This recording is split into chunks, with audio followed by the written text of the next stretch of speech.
The rain battered the windows of Harper's Diner, a relentless drumbeat that matched the pounding in Elliot's chest. He was 24, the middle son of the Whitaker family, and tonight he'd done the unthinkable. He'd told his brothers he was gay. The words had slipped out, raw and trembling, like a confession he'd never meant to make. The diner was their sanctuary, a place in small-town Indiana where the three Whitaker brothers, Elliot, James, and Caleb, had shared milkshakes and secrets since they were kids.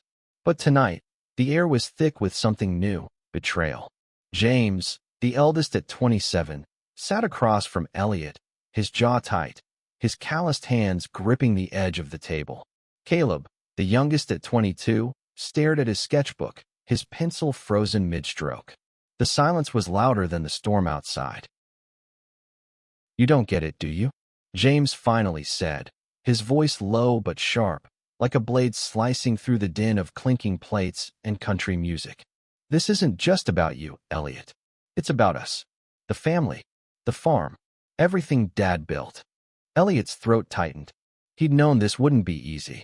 The Whitakers were old school, rooted in tradition, their sprawling cornfields a testament to generations of hard work. But he hadn't expected James to look at him like he was a stranger. "I'm still me," Elliot said, his voice barely above a whisper. "I'm still your brother." Caleb glanced up, his hazel eyes flickering with something. Sympathy, maybe, or fear. "Elliot, you know how Dad is. If he finds out," he trailed off, but the words hung in the air. Their father, Thomas Whitaker, was a man of iron will and unwavering rules. To him, family meant duty, not deviation. "I'm not asking for his blessing," Elliot said, leaning forward. His dark hair fell into his eyes, and he pushed it back, a nervous habit. "I just need you two to understand. I've been hiding this my whole life. I can't anymore." James let out a bitter laugh, shaking his head. "Hiding? You think you're the only one carrying something heavy? You think I don't have secrets?" His gaze darted to the window, where rain blurred the world outside. For a moment, his tough exterior cracked, revealing something raw, something Elliot couldn't quite name. Caleb closed his sketchbook, his fingers trembling. "What's the plan, then? You gonna tell Dad? Walk into church on Sunday and announce it to the whole damn town?" "No," Elliot said quickly. "I'm not stupid. I needed to tell you. You're my brothers." His voice broke on the last word, and he hated himself for it. He'd always been the steady one, the peacemaker between James's fire and Caleb's dreams. But now, he felt like he was unraveling. James leaned back, crossing his arms. His tattoos, a mix of crosses and vines, peeked out from under his sleeves. "You know what this'll do to Mom. She's already fragile after the stroke. And Dad, he'll disown you, Elliot. He'll burn your name out of the family Bible." Elliot's stomach twisted. He could picture it. His father's weathered hands tearing out the page where their names were written, the same hands that had taught him to drive a tractor, to mend a fence, to pray. "I'm not asking for permission," he said again, but it sounded weaker this time. Caleb reached out, his hand hovering over Elliot's before pulling back. Maybe you don't have to tell anyone else. Not yet. We can figure this out. Together." "Together?" James snapped, his voice rising. A few heads turned from nearby booths, and he lowered it again. "There's no together in this, Caleb. He made his choice.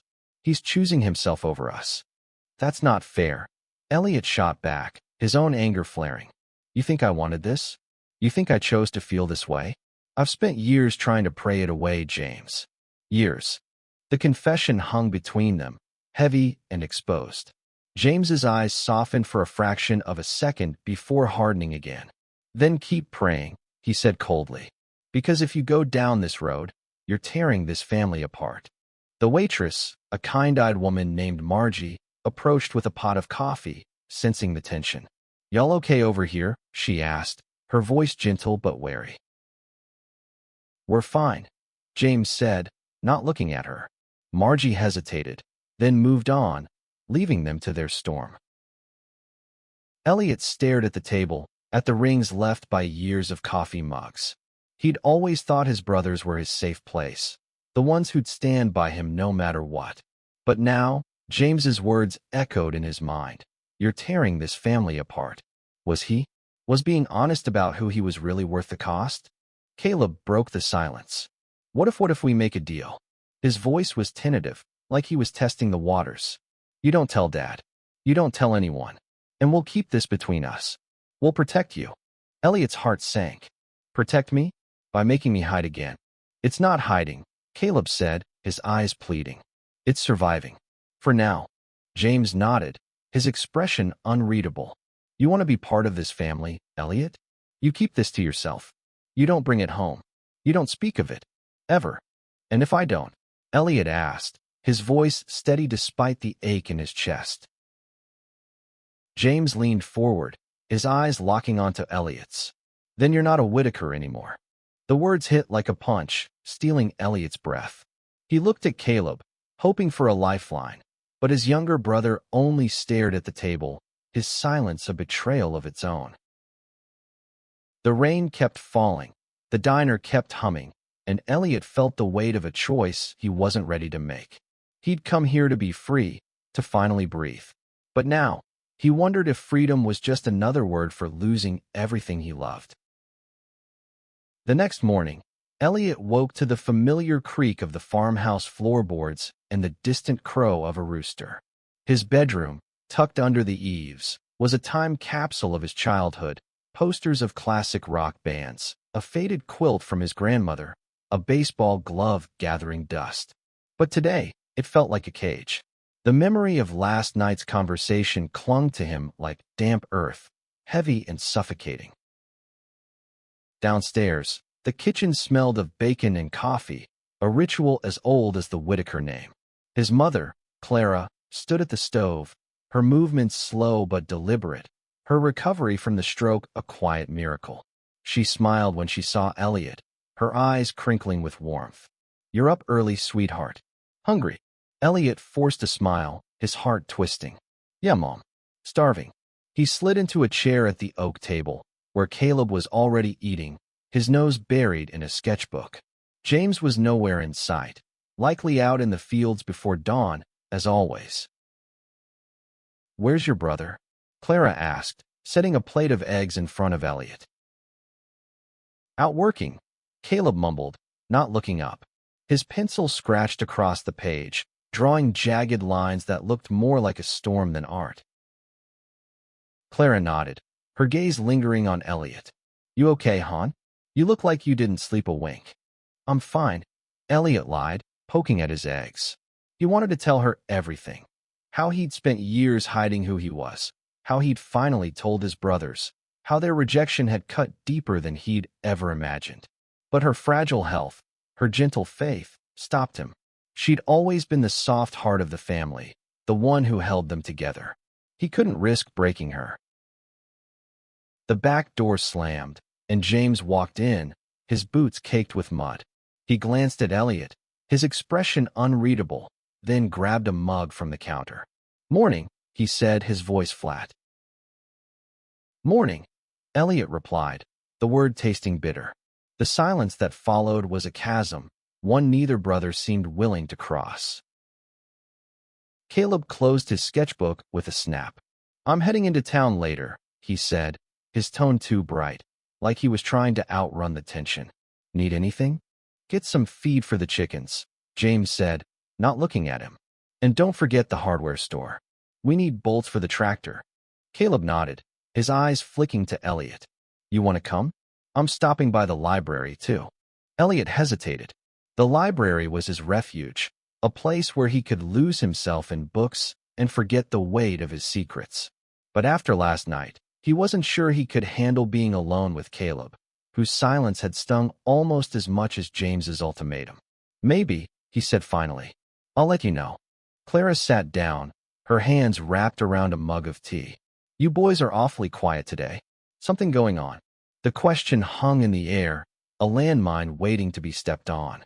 Elliot's pulse quickened, but before he could speak, James cut in. Just tired, Mom.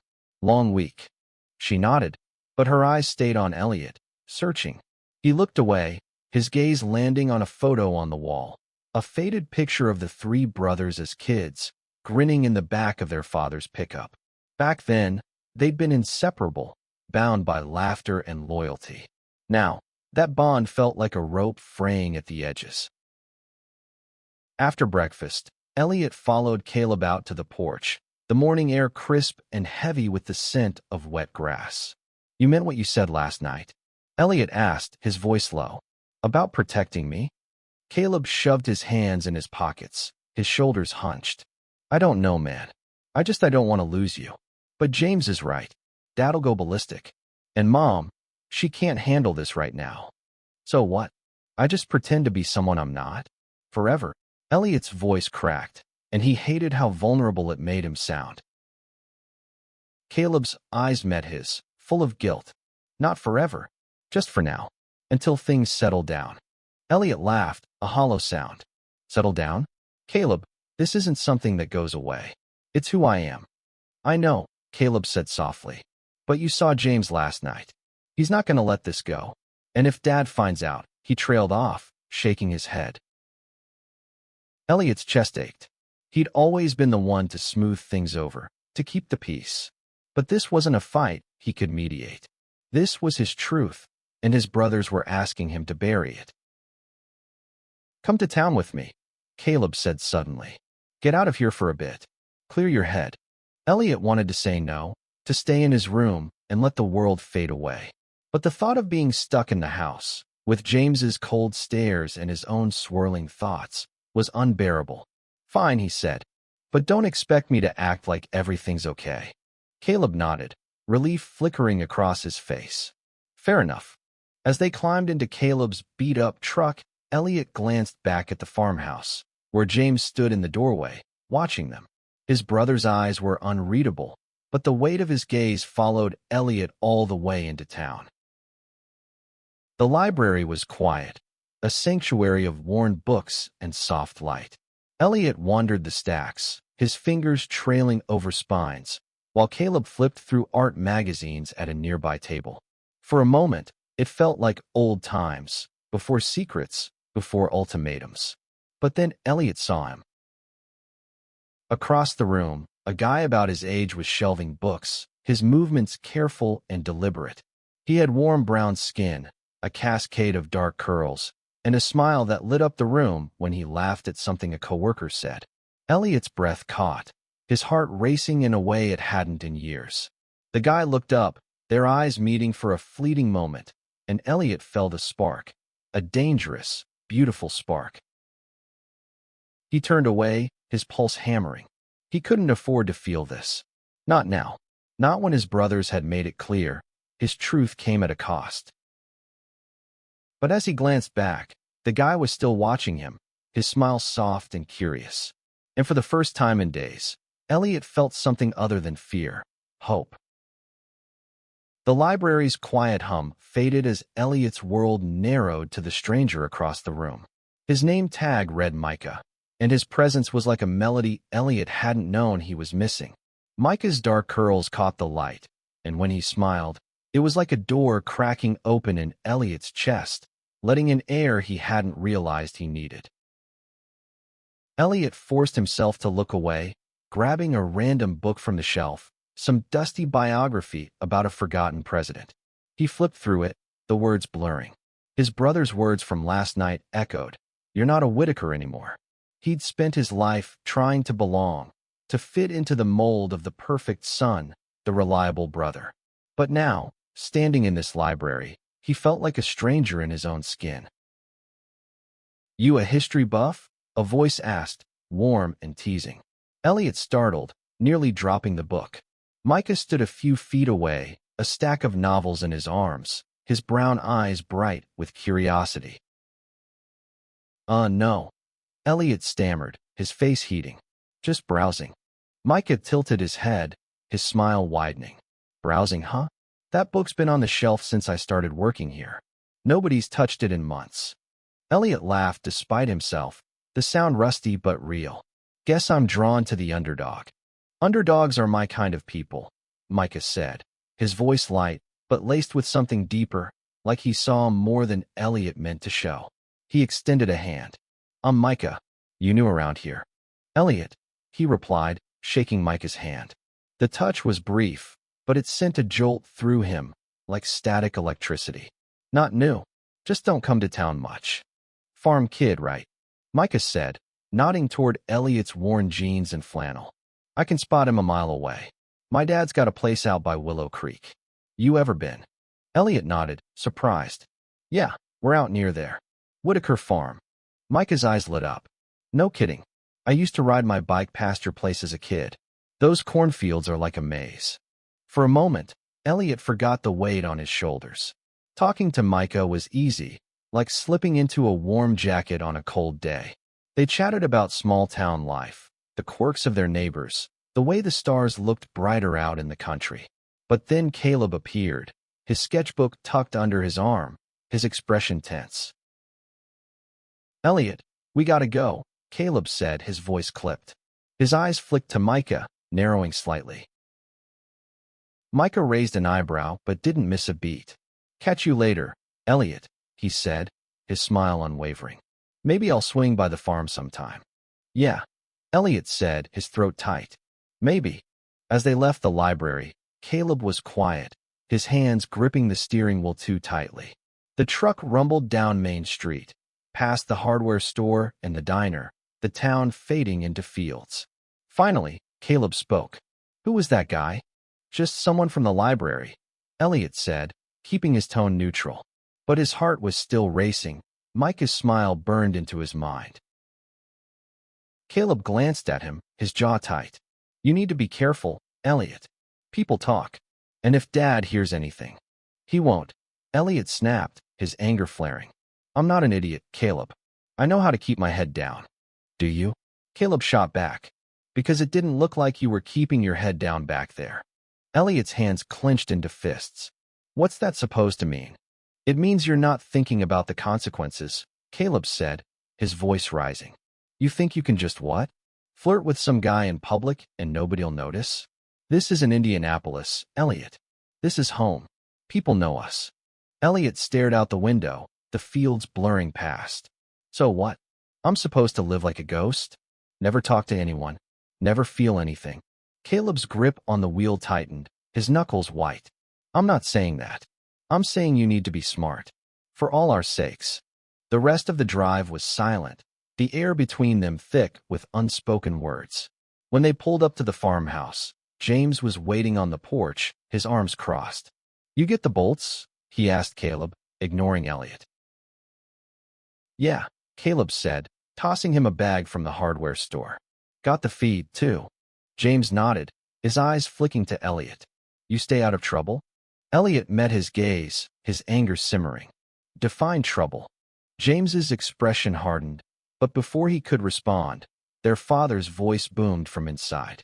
Boys, dinner's ready. Dinner was a tense affair, the clink of silverware against plates the only sound. Thomas Whitaker sat at the head of the table, his presence commanding even in silence. Clara tried to fill the gaps with small talk about the church bake sale, the neighbor's new tractor, but the weight of last night's conversation lingered. After dinner, Elliot slipped out to the barn, needing air, needing space. The familiar smell of hay and leather grounded him, but it wasn't enough to quiet the storm in his head. He climbed to the loft, where he used to hide as a kid, and sat with his back against a bale of hay, staring at the stars through a crack in the roof. Footsteps creaked on the ladder, and James appeared, his silhouette sharp against the dim light. You can't keep running from this, he said, his voice low. I'm not running, Elliot said, his tone defiant. I'm trying to live. James sat across from him, his elbows on his knees. You think I don't get it? You think I don't know what it's like to want something you can't have? Elliot's breath caught. James had never talked like this before, never hinted at anything beyond the stoic older brother who carried the family's burdens. What are you saying? James looked away, his jaw tight. I'm saying I've made sacrifices, too. For this family. For Dad. You're not the only one who's had to give things up. Elliot's heart pounded. Then why can't you let me have this? Why can't you just accept me? James's eyes met his, raw and unguarded. Because I'm scared, all right? I'm scared of what it'll do to us. To you. The admission hung between them, fragile and heavy. For the first time, Elliot saw his brother not as an adversary, but as someone carrying his own wounds. And in that moment, he realized the fight wasn't just about him. It was about all of them, tangled in love and fear and the weight of their name. The days that followed were a tightrope walk. Elliot moved through the farm's routines, feeding the chickens, mending fences, driving the tractor through endless rows of corn, but his mind was elsewhere. Micah's smile haunted him, a flicker of light in the shadow of his brother's ultimatum. He hadn't gone back to the library, hadn't dared, but the memory of their conversation played on a loop, each word a spark he couldn't extinguish. One evening, as the sun dipped low, painting the fields gold, Elliot found himself alone in the barn again. He was polishing a saddle, the repetitive motion soothing, when Caleb climbed up to the loft, his sketchbook tucked under his arm. "You've been quiet," Caleb said, sitting cross-legged on a hay bale. "Even for you." Elliot didn't look up. "Got a lot on my mind." Caleb opened his sketchbook, flipping to a page filled with charcoal sketches of faces, landscapes, dreams. "You're thinking about that guy, aren't you? From the library." Elliot's hand stilled. He wanted to deny it, to keep Micah locked away in a corner of his heart where no one could touch him.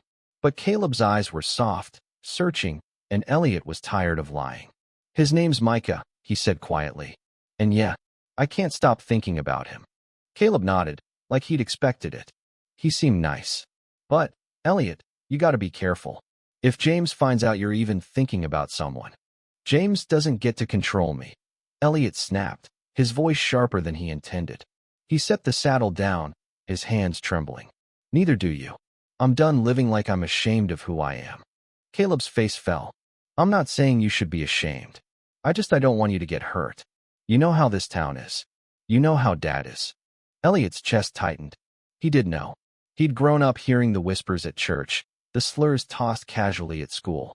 He'd seen the way people looked at anyone who didn't fit the mold.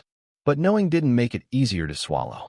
"What if I don't care anymore?" he said, his voice barely above a whisper. "What if I'm tired of hiding?" Caleb looked down at his sketchbook, his fingers tracing the edges of a drawing. A portrait of Elliot, younger, laughing. "Then you're braver than me," he said. "But bravery doesn't stop bullets." The words hit hard, and Elliot didn't know how to respond. He wanted to be brave, to stand tall, and claim his truth. But the thought of his father's rage, his mother's heartbreak, his brother's rejection, it was a weight he wasn't sure he could carry. The next day, Elliot found himself back in town, almost against his will. He'd told Caleb he needed to pick up a part for the tractor, but the truth was, he was drawn to the library like a moth to a flame. When he walked in, Micah was there, shelving books in the history section, humming softly to himself. "Hey, farm boy," Micah said, his smile bright enough to rival the sun. "Back for another dusty biography." Elliot laughed, the sound easing the knot in his chest. "Maybe I'm just here for the company." Micah's eyes sparkled, and he leaned against the shelf, closing the distance between them. "Careful," he said, his voice low and playful. "You keep talking like that, I might think you're flirting." Elliot's face burned, but he didn't back down. "Maybe I am." For a moment, they just stood there, the air between them electric. Then Micah reached out, brushing his fingers against Elliot's hand, a touch so light it could have been an accident. But it wasn't, and they both knew it. "Meet me tonight," Micah said, his voice barely above a whisper. "There's a spot by Willow Creek, near the old bridge. Nobody goes there after dark." Elliot's heart raced, fear and longing warring inside him. "I don't know if I can," he said, thinking of James's warning, Caleb's plea. Micah's smile softened, but his eyes were steady. "You don't have to, but if you want to, I'll be there. 8 o'clock. Elliot nodded, unable to speak. As he left the library, his mind was a storm of what-ifs. What if he went? What if he didn't? What if someone saw them? What if this was his only chance to feel alive? That night, he told his family he was going for a walk, a lie that tasted bitter on his tongue. The farm was quiet. the stars bright overhead as he made his way to Willow Creek. The old bridge loomed in the darkness, its wooden planks creaking under his weight. Micah was already there, sitting on a blanket, a lantern casting a soft glow around him. "You came," Micah said, his voice warm with surprise and something deeper. "I had to," Elliot admitted, sitting beside him. The creek babbled softly, a counterpoint to the pounding of his heart. "I don't know what I'm doing, Micah. My family, they don't know. And if they find out, then we'll be careful," Micah said, his hand finding Elliot's in the dark. "But you don't have to do this alone. Not anymore." Elliot's breath hitched. He'd spent so long carrying his secret, a weight that had nearly crushed him. But here, with Micah, he felt lighter, like he could breathe for the first time in years. They talked for hours, about their dreams, their fears, the lives they wanted but weren't sure they could have. And when Micah leaned in, his lips brushing Elliot's in a tentative, electric kiss, Elliot didn't pull away. But as they parted, the sound of footsteps crunching on gravel sent a chill through him.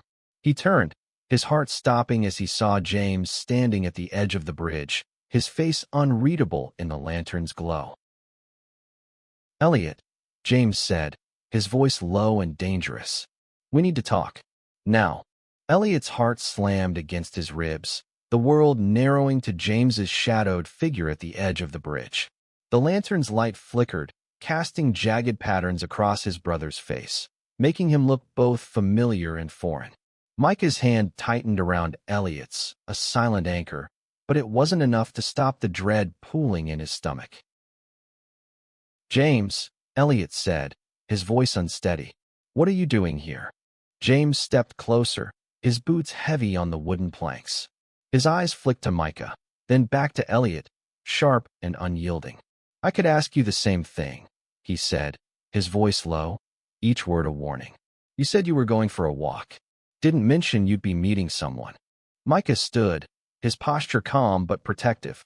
"I'm Micah," he said, extending a hand. "You must be Elliot's brother." James ignored the gesture, his gaze fixed on Elliot. "You lied to us. To me. After everything we talked about." Elliot's throat burned. He wanted to explain, to make James understand, but the words felt trapped, tangled in years of fear and expectation. "I didn't lie," he said finally. "I just needed this. Needed to be me, for once." James's jaw tightened, his hands clenching into fists. "You think this is about you? About what you need? You're playing with fire, Elliot. You're gonna burn this family down." Micah stepped forward, his voice steady. "Hey, hold on. Nobody's trying to hurt anyone. We're just talking." "Talking," James repeated, his tone dripping with disbelief. He looked at Elliot, his eyes blazing. "Is that what you call this? Sneaking around behind our backs? You think Dad won't hear about this? You think this town won't talk?" Elliot's chest ached, the weight of James's words crushing him. He'd known the risks, known the cost, but standing here, with Micah's warmth beside him and James's anger in front of him, the reality hit harder than he'd expected. "I'm not ashamed," he said, his voice shaking but firm. "Not anymore." James laughed, a bitter, hollow sound. "You should be. You're throwing away everything. Mom, Dad, the farm, us, for what? For him." He gestured at Micah, his voice thick with disgust. Micah's eyes narrowed, but he kept his tone even. "You don't know me, man. And you don't get to decide who Elliot is." James took a step closer, his voice dropping to a dangerous whisper. "You stay out of this. This is family business." "Enough," Elliot shouted, his voice echoing over the creek. Both men froze, startled by the outburst. Elliot's hands were shaking, his heart pounding, but he couldn't stop now. "James, you don't get to tell me who I can love. You don't get to make me sign some damn promise to live half a life. I'm done pretending." James stared at him, his expression unreadable. For a moment, Elliot thought he saw a flicker of something. Pain, maybe, or regret. But it was gone as quickly as it came. "You're making a mistake," James said, his voice quiet now, almost broken. "And when it all falls apart, don't say I didn't warn you." He turned and walked away, his footsteps fading into the night. Elliot's knees buckled, and he sank onto the blanket, his breath ragged. Micah knelt beside him, his hand gentle on Elliot's shoulder. "You okay?" "No," Elliot admitted, his voice raw. "But I will be." Micah nodded, his eyes soft with understanding. "You stood up to him. That's not nothing." Elliot looked at him, the lantern light catching the warmth in Micah's face. "I don't know what happens next," he said, "but I'm glad you're here." Micah smiled, squeezing his hand. "I'm not going anywhere." The next morning, the farmhouse was a powder keg. James barely spoke, his silence louder than any argument. Caleb watched them both, his eyes darting between them like he was waiting for the explosion. Clara, oblivious to the storm brewing, hummed as she washed dishes, her fragile peace a stark contrast to the tension. After breakfast, James cornered Elliot in the barn, his voice low and urgent. "Dad's gonna find out," he said.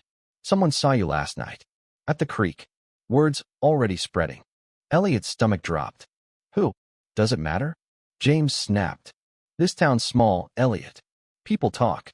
And when Dad hears, it's over. He'll make you choose. Us or whatever this is." Elliot's hands clenched. "It's not a choice, James. It's who I am." James shook his head, his eyes dark with frustration. "You think that matters to him? To any of them? You're not just risking yourself. You're risking everything we've got." Elliot wanted to scream, to shake James until he understood. But before he could respond, Caleb burst into the barn, his face pale. "Dad's coming," he said, his voice trembling. "He knows." The world tilted, and Elliot's breath caught. He followed his brothers to the house, his heart pounding like a war drum. Thomas Whitaker stood in the kitchen, his arms crossed, his face a mask of stone. Clara was beside him, her hands twisting in her apron, her eyes wide with worry. "Elliot," Thomas said, his voice low and controlled, the calm before a storm. "We need to talk." Elliot's legs felt like lead, but he stepped forward, meeting his father's gaze. He'd spent his life trying to please this man, to earn his pride. Now he wasn't sure he could survive his judgment. "Someone saw you last night," Thomas said, each word deliberate. "With a boy. At the creek. Is it true?" Elliot's throat closed, but he forced himself to speak. "Yes." Clara gasped, her hand flying to her mouth. Thomas's face didn't change, but his eyes darkened, a storm gathering. "You know what this means," he said. "You know what the Bible says. What this family stands for." "I know," Elliot said, his voice steady despite the fear clawing at him. "But I'm not sorry. I'm not wrong." Thomas's hand slammed on the table, the sound like a gunshot. "You will be," he said, "unless you make this right. You'll swear to never see that boy again. You'll swear to keep this sin to yourself. Or you're no son of mine." The words were a blade, cutting deep.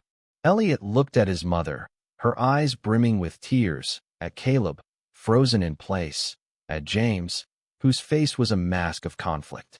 He wanted to fight, to scream that he deserved to love, to live. But the weight of his family, his home, his history, pressed down on him, and he wasn't sure he was strong enough to carry it. The kitchen was suffocating, the air thick with the weight of Thomas's ultimatum.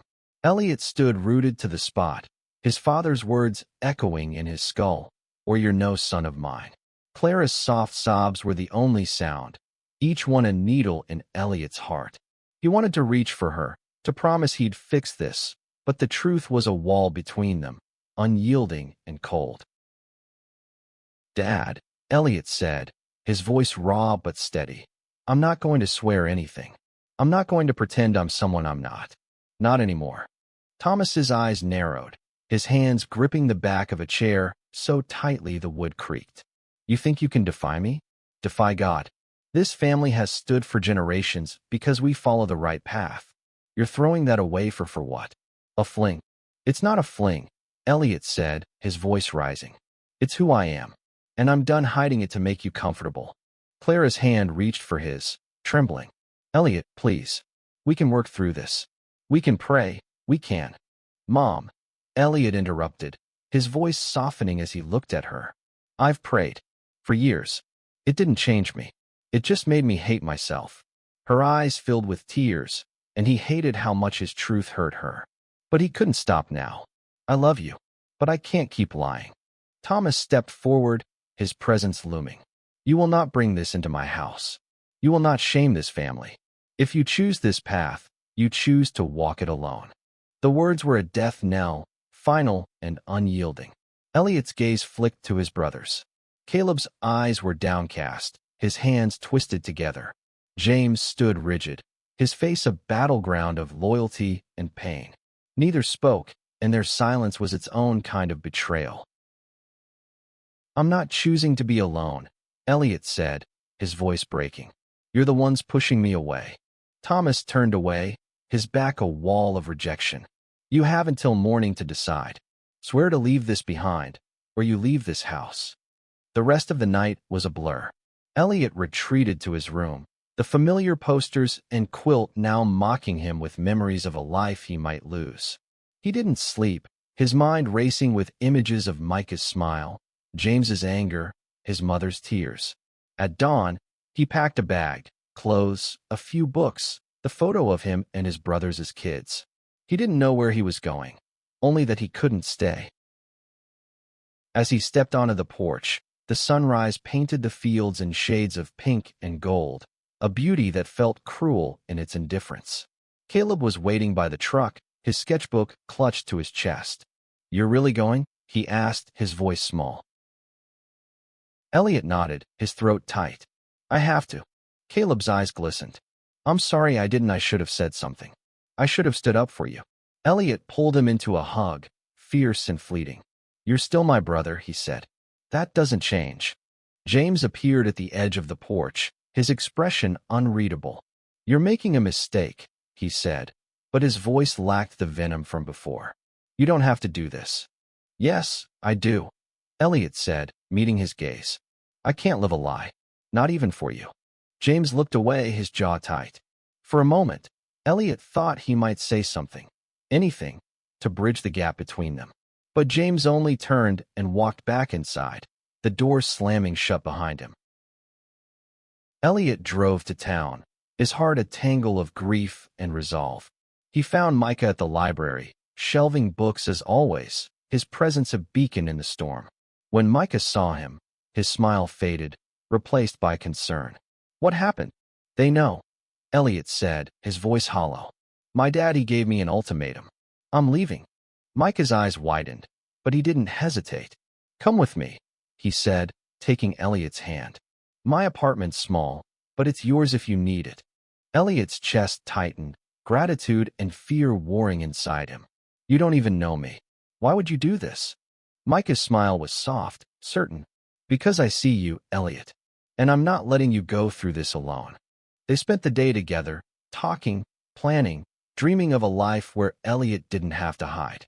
Micah's apartment was a cramped studio above a bakery, the air sweet with the scent of bread, but to Elliot, it felt like freedom.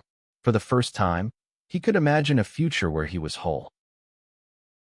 But that night, a knock on the door shattered the fragile peace. Elliot opened it to find James standing there, his face pale, his hands shoved deep in his pockets. We need to talk, he said, his voice low. Alone. Micah stepped back, giving them space, but his presence lingered, a quiet strength. Elliot followed James outside, the night air cool against his skin. What do you want? He asked, bracing himself. James looked at him, his eyes raw with something Elliot hadn't seen before, vulnerability. I was wrong, he said, the words heavy, like they'd been ripped from him. I was scared, and I took it out on you. But I don't want to lose you, Elliot. You're my brother. Elliot's breath caught, hope and pain colliding. Then why can't you accept me? I'm trying, James said, his voice breaking. I don't understand it, but I'm trying. I need you to know you're still family, no matter what Dad says. The words were a lifeline, fragile but real. Elliot didn't know if they could rebuild what had been broken, but for the first time, he felt like they might try. I'm not coming back, he said. Not yet, but I'm glad you're here. James nodded, his eyes glistening. Just don't be a stranger, okay? Elliot managed a small smile. I won't. As James walked away, Elliot felt the weight of his choice settle into his bones. He was free, but freedom came with loss. He turned back to Micah, who was waiting, his eyes full of quiet strength. And in that moment, Elliot knew, whatever came next, he wouldn't face it alone. Elliot woke to the smell of coffee and the soft hum of Micah moving around the tiny apartment. Sunlight streamed through a cracked window, painting the walls in shades of gold. For the first time in weeks, he felt a flicker of peace, like a seed taking root in his chest. He was still a Whitaker, still tied to the farm and the family he'd left behind. But here, with Micah, he was also something new, himself.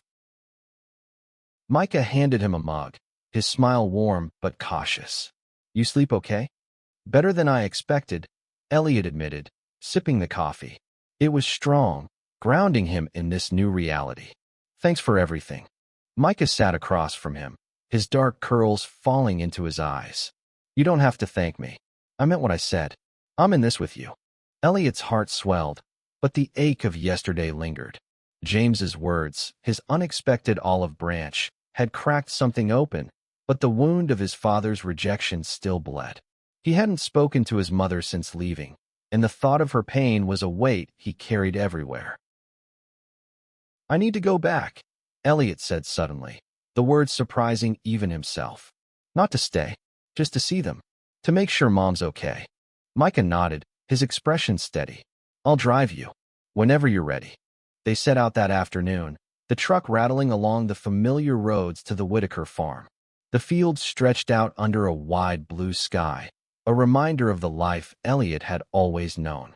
When they pulled up, Caleb was in the yard, tossing feed to the chickens.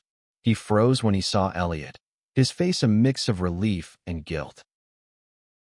"You came back," Caleb said, dropping the feed bucket. He crossed the yard in quick strides, pulling Elliot into a hug. "I thought you were gone for good." "Not yet," Elliot said, his voice thick. "Where's Mom?" "Inside," Caleb said, glancing at Micah, who stood by the truck. "Dad's out in the fields." "You want me to get him?" Elliot shook his head. "Just Mom. For now." Clara was in the kitchen, kneading dough for bread, her hands steady despite the fragility in her frame.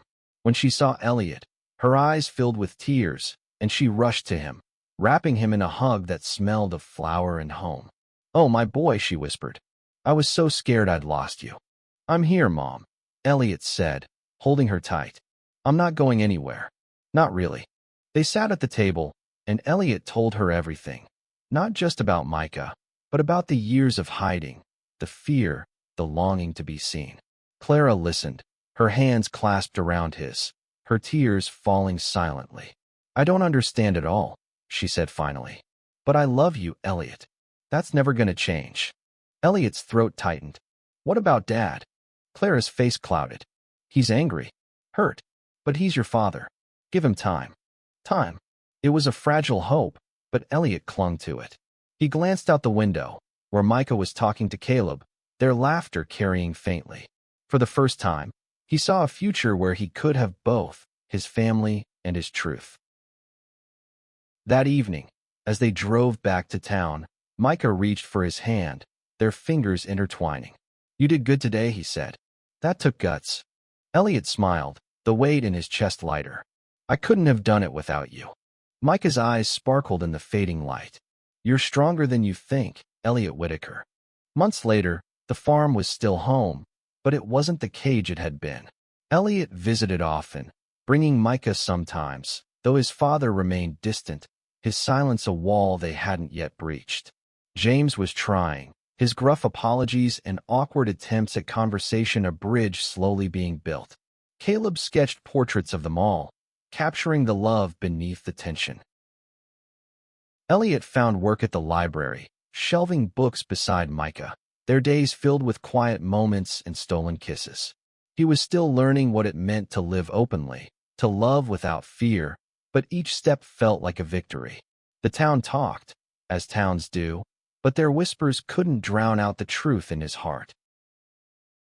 One night, under the stars by Willow Creek, Elliot knelt before Micah, not with a ring, but with a promise.